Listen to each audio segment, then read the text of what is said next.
So Steve Goncalves has gone from not wanting to talk to Howard Blum at all to now having their attorney Shannon Gray approach him about being involved in a movie deal. What kind of reality is this? Hey guys, this is Jules with True Crime Reactions. Disclaimer. Everything stated in this video is my opinion and my opinion only. And just like everything else in these cases we discuss here on this channel, everything is alleged. So, a viewer pointed out this video, and I just saw it. And I have a lot to say, apparently, or else I wouldn't be here right now. You wouldn't be watching this if I didn't have a lot to say. Anyway, Freak Man is no longer trying to act as if this is a work of fiction. He is out here on News Nation claiming that the book is completely non-fiction, meaning it's not about the Borg and Deep Space Nine and Voyager and the Hobbits and all the things. It's true facts, no cap, is basically what he's trying to tell everybody. That's bullshit. That's utter bullshit. Not only is he once again reiterating that he never spoke to the families, he never spoke to the Goncalveses, he never spoke to the Mogens, he never spoke to the Kernodles, he never spoke to the Chapins, he never spoke to the Kohbergers, all right? Wait, hold up. Sorry for the interruption, but before we get too much further into this video, I have to introduce you guys to this video sponsor, Aura. Now, I talked to you guys about Aura once before. I thoroughly enjoy using this app because it's allowed me to get a lot of my personal information off of the internet, including the dark internet. Now, I wouldn't have known that my social security number was actually leaked in the AT&T hack that happened earlier this year without this sponsorship from Aura. I had no idea until I signed up myself, put my information in, and it was the very first thing that popped up. It would have taken another 2 months before I got anything in the mail regarding this leak. That's ridiculous. Aura can not only make sure that you know whenever your information is being accessed online, it helps you also get rid of the data. It can help you erase the data from these data broker websites and also help monitor your credit so that in case something does happen, you can get alerted and you can figure it out and stop it before somebody goes a little bit too far. It also has a really, really secure VPN, and it allows you, for you parents out there, to go in and view all of the websites and all of the potential threats that your kids are getting when they browse online, all through just having the app on your phone. Protecting your information is literally less than the #1 combo at Burger King these days, okay? So go ahead and sign up with my link down below or go to aura.com/Jules. That's aura.com/JULEZ for a 2-week free trial. Put your information in and take a look. Feel more secure and a lot less stressed knowing that you have somebody having your back. Again, just go down to my link below or go to aura.com/JULEZ for your 2-week free trial. But that's it. Let's get back to why you guys are really here. He's again claiming he spoke to people who spoke to people.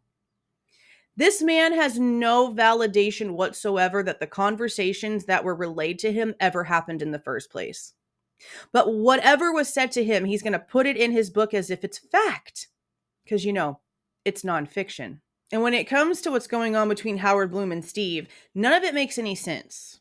Because Steve has been against Howard Blum from the very beginning, okay? We know for a fact they came out and publicly addressed this. We did videos about the problem, okay?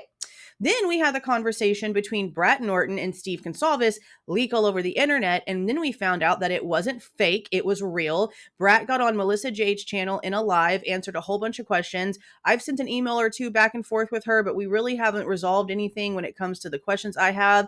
She seems to act like she doesn't want to be a part of any of this anymore because it's gotten all crazy. But then again, she's also already said that she's going to be working with Howard Blum again on something the hell else. So I don't know how you can step away from one situation but still work with the same person who put you in this situation, or you know what I mean? Like, it's all just, it doesn't make any sense anyway. In this clip from News Nation, he says, I quote directly from the text he has sent. I quote directly from his interviews. He hasn't challenged any of the texts or any of the interviews. Well, of course, he's not going to say anything about those things, Howard. Those were his text messages. All these text messages that you're talking about and all this information that you claim to have gotten came from Brett Norton, sending you her conversations and information that she was getting from Steve Goncalves. Someone who didn't want anything to do with you until all of a sudden money was involved. And I find it really strange, guys, because again, they've been so publicly against him. And now he's out here saying, well, Shannon Gray approached me about the Goncalveses being a part of the movie deal. But get this, he declined it. I was approached by the Goncalves lawyer about a movie deal. I considered this involving them in my movie deal. I decided I didn't want to go that way. In my movie deal. It wasn't your child that died, Howie. What do you mean, your movie deal? It's not your child on trial or about to be on trial for quadruple murder that could also lose his life. What do you mean, your movie deal? It's so disgusting. People can talk shit about what I do here all they want to. This level of idiocracy, I will never understand. He is declining allowing the family to have part of it. Isn't that absolutely insane? How are you going to sit here and say that you don't want to go back and forth with Steve Goncalves, that you respect him and support him and blah, blah, blah, I'm a dad too. And then the family wants to get involved in the money scheme and you say no? But it's not you trying to cash in on this tragedy because you said no to them and you want to do it yourself. It's journalistic integrity. No, it's you being a selfish brat. It's you thinking that for 16 years you've been able to do whatever you want to do and that you can continue. That's what it is. Somebody needs to put this man in his place. Someone needs to make it very clear to him that you cannot just be out here trying to write all these facts before we even have a trial. The fact that this man has been allowed to do this for so long is bewildering to me. There's one thing when it comes to journalism and like the rights of the journalist. Okay, this is not what that is. Sorry, not sorry. This is not journalistic integrity. This is none of those things. This is a man that honestly is a little bit messed up here. You can tell by how he smiles and the way that he reacts and the way he talks about the girls in the bikinis and the way that he talks about Kaylee and Maddie and the way that he talks about the crime playing out. He gets too weird. It's uncomfortable.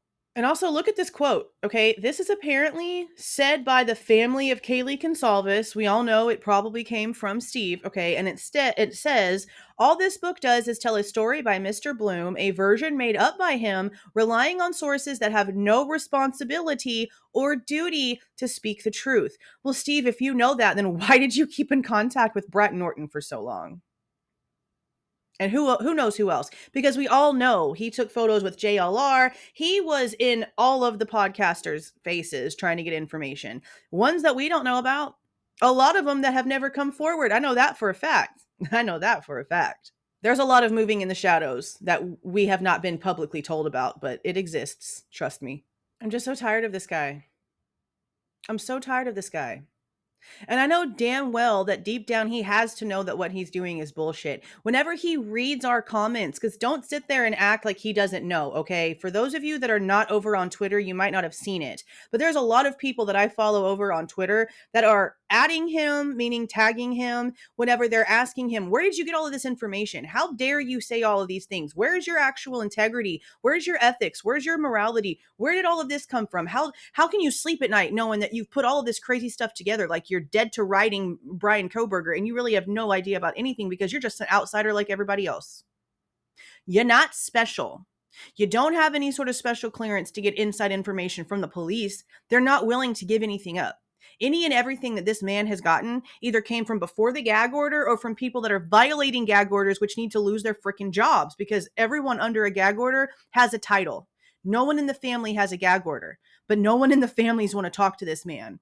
That's extremely telling. I don't even understand why this person continues to be able to do what he does. It drives me absolutely insane. The fact that the Goncalveses have reached out to the man that they have done nothing but complain about for 18 months, 19 months now to get a movie deal to make money is bewildering. And what's even more bewildering is the man declined it. That tells you his intentions. I'm just disgusted. But that's it. Let me know what you guys think about this bullshit down in the comments. Have a great day, you guys. I mean it. Have a great day. I did not wake up upset. I'm still not upset. I'm flabbergasted. My flabbers are gasted. Humans are weird. I will never understand humans. Once I think I maybe have a little bit figured out, then this kind of crazy shit happens. I don't get it. But I get money changes stuff, right? They only hate Howie as long as they're not making a penny off of what he's doing. But if they were allowed to make money, would they be out here combating this book? Would that statement about unreliable sources even be out by the Goncalveses if Howie wouldn't have said no? This is why I say I don't really care too much about families. It's about the victims, the lives lost, the people that are actually the real reason why we're here. I know that people want to feel sorry for the families, and yeah, you should. You should feel sorry for the families if they deserve it. if they deserve it. How many of them don't? How many of them come out here and fake it, and then we find out truths after the fact? Sebastian Rogers' family, especially his biological father, is a great example of that one. I'll say what I want to say when I want to say it when it comes to these families, because if I don't see disgenuineness, is that a word? Then I'm not going to have anything to say. But this is exactly why I say what I say. That in the end, it's not really about the families. It's about the actual lives lost and how the plot just gets lost in all of these cases. And apparently the Goncalveses have pretty much lost the plot too, because they're more concerned about the book and the university than the actual crime itself. That's what it seems like anyway. I really wish I knew what the Mogens were thinking, what the Kernodles were thinking, because their opinions and their thoughts on this is just as important. I wonder a lot about how Jasmine's doing. I don't understand how we have the Chapins who just don't give a holy shit at all. And then we have the Goncalveses that are ill-intentioned. My opinion only, of course. But again, that's it, you guys. I want to know what y'all think in the comments about this insanity, because this is wild. Let me know if you like the way that I present this information and give my opinion. Please do not forget to leave a like on your way out and subscribe to the channel if you are not subscribed already. See y'all.